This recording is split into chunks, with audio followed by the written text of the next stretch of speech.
Very much, Sagi. I'd like to thank the organizer for putting up this important and timely conference. What I'd like to do first to introduce ourselves. Eco Energy is a financial, economic consulting company, also dealing with regulation and geopolitics, especially internationally, and also here in Israel, lately also in Cyprus, Greece, Eastern Mediterranean. Also specializing in Middle East energy, active in several Arab countries as consultant to the World Bank and other organizations, Jordan, Algeria, Tunisia, Egypt included.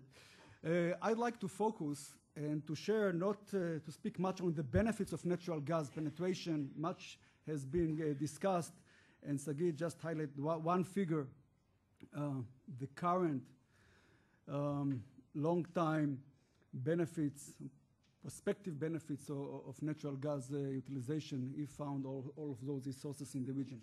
I'd like to focus on the risks on the one hand and some of the potential for the region and some lessons that can be learned for Israel, for Cyprus, other countries in the region.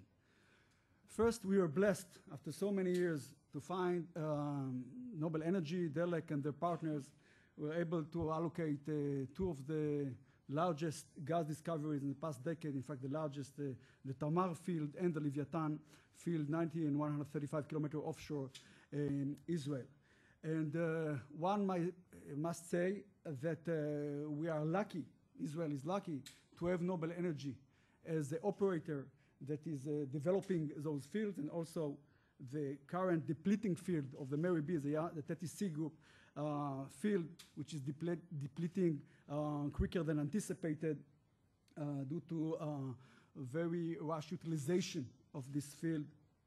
By the way, by direction of the government, too quick depletion because of too quick utilization of the gas in this field. So this field was developed in 2003, started to supply gas in 2004. And we are very lucky in this respect that the Tamar field is supposed to start delivering gas next year, possibly the second quarter of next year. So here, Noble Energy should be saluted and their partners for developing such a field in a world record time. This is less than 3 years from the field final investment decision that took place in 2010 to develop this field. Unfortunately, it could have been done about a year earlier. Entry point to the nation should have been at the northern part of the country, just south to Haifa. But because of a major problem that we are experiencing all around the world, the NIMBY, not in my backyard, local population, environmental groups, and other, possibly rightly so, from their point of view, demanded that the gas treatment facility will not be in their neighborhoods. The developers had to do a major turn and to install a pipeline 150 kilometers south to develop a new platform, which is being constructed these days in Texas, will be erected by the end of the year here, just adjacent to the existing platform of the Mary B depleting field with a one pipeline entry point to Ashdod. Now think about that. What have we learned from the experience that we have with Egypt, the heart of the seas of the gas?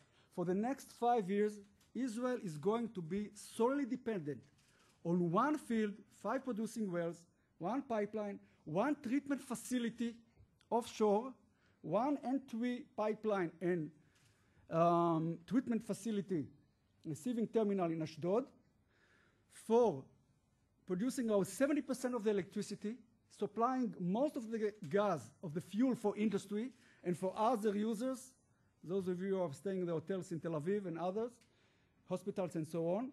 For it will take at least 5 years to develop additional entry. So very quick development that should be saluted, but a major energy security risk. And this is not only, I would say, energy security, it's a national security risk.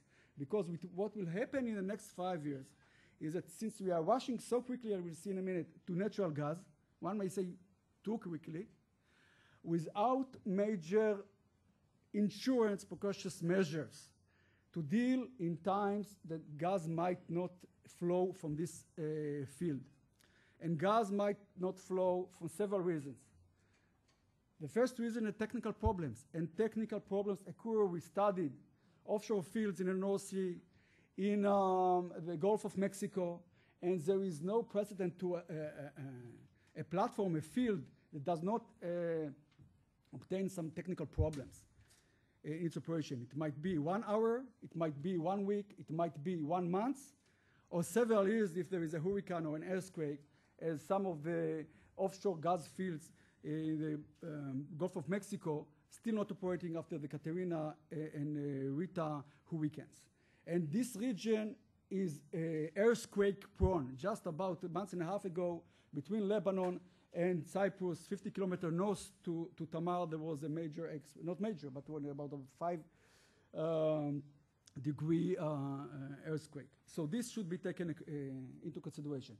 Also, those two platforms, adjacent platform, just 20 kilometers offshore Gaza, with the possibilities of Grad missiles and Scud missiles, which should be protected. So, not sure whether an Iron Shield anti-missile missile unit would protect them.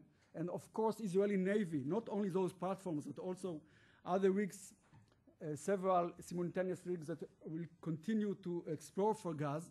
So, which means higher cost for security, which will come basically to the Navy, to the Defense Ministry. From where? From which sources? Is it going to come from the National Sovereign Fund, which is going to be developed? Most likely not, although much fund, tens and possibly more millions of dollars per year in increasing the budget of the Navy just to protect, and to the Israeli IDF, possibly Air Force as well, just to protect those facilities. So if there's going to be a technical problem or a strategic problem which will cause a cease of the flow of the gas in the next 5 years, we are in a major problem. And not only that all or most of the power plants are dual fuel, this is not enough. In 2-3 years' time, if there is a major cease in gas flow from this field, we'll most likely sit in the dark. And that's going to be most likely the case. And here, the government, in this respect, lost many degrees of freedom, since we don't have much backup, at least for LNG, I'll show in a minute, marginal quantities of LNG importation. And not all the gas-fired dual fuel power stations could be dually fueled in this respect. So there is a major need to develop additional entry point from Leviathan and Tamar to the north of the country, and it is very important that the government will take the role here also in financing those such an entry, and later on additional entry. So the diversification of sources is a must. And this is also a very important lesson for Cyprus, that in few years' time, possibly the Aphrodite field will be developed, possibly additional gas fields that might be found there. And dual fuel is a must, just to take care that a reliance on one major gas field is not enough. Now, Israel is also breaking a world record and shifting to gas. Here is our reference case, not the latest one, but just to show of the increase in demand for power generation, about doubling, almost doubling in a period of 20 years' time. Here we have the focus until 2025. Until 8 years ago, we didn't have gas at all, so it was a two fuels power generation, 80% coal, 20% oil, heavy fuel oil, and gas oil.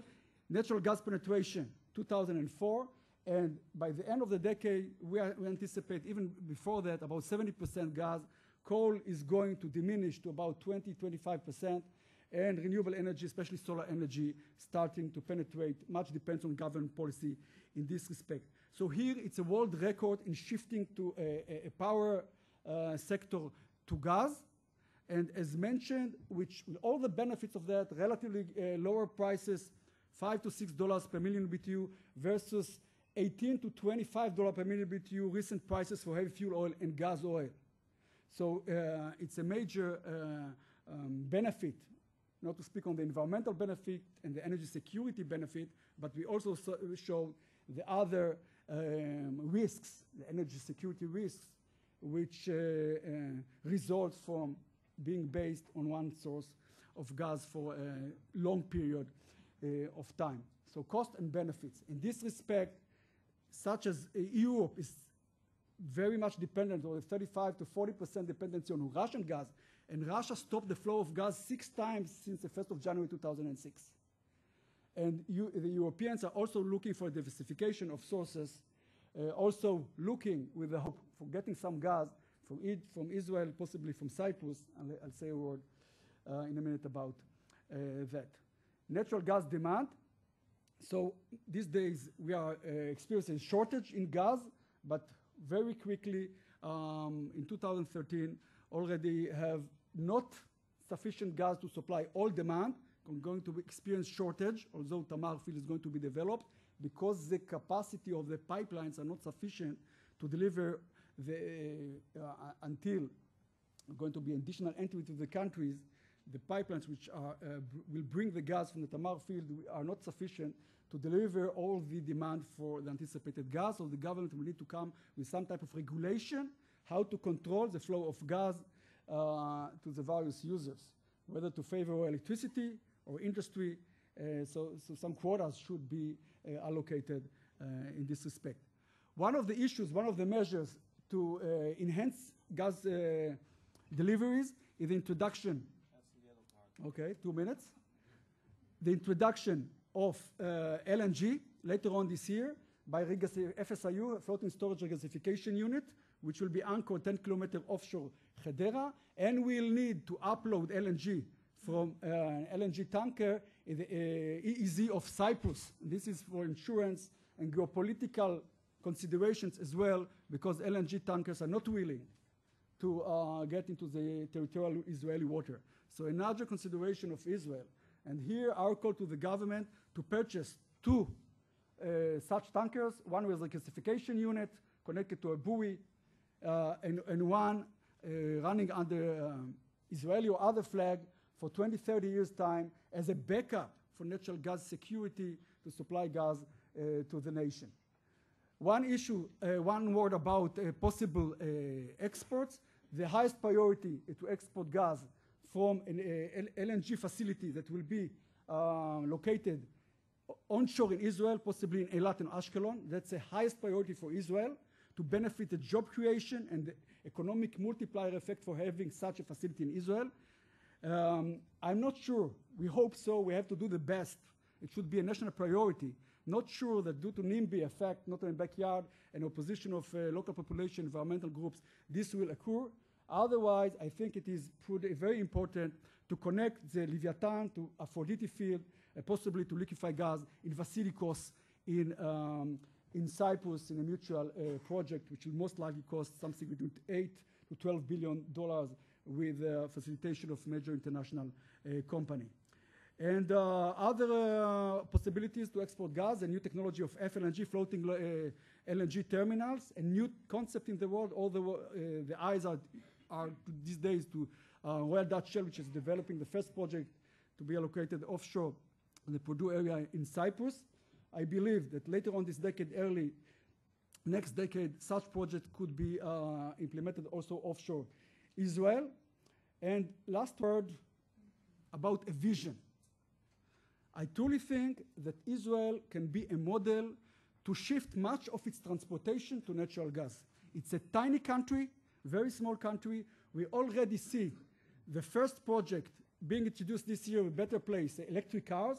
And in this respect, think about that, since Israel, electricity is going to be mostly based, 70, some say 80% on natural gas. So you utilize natural gas to produce power to charge batteries.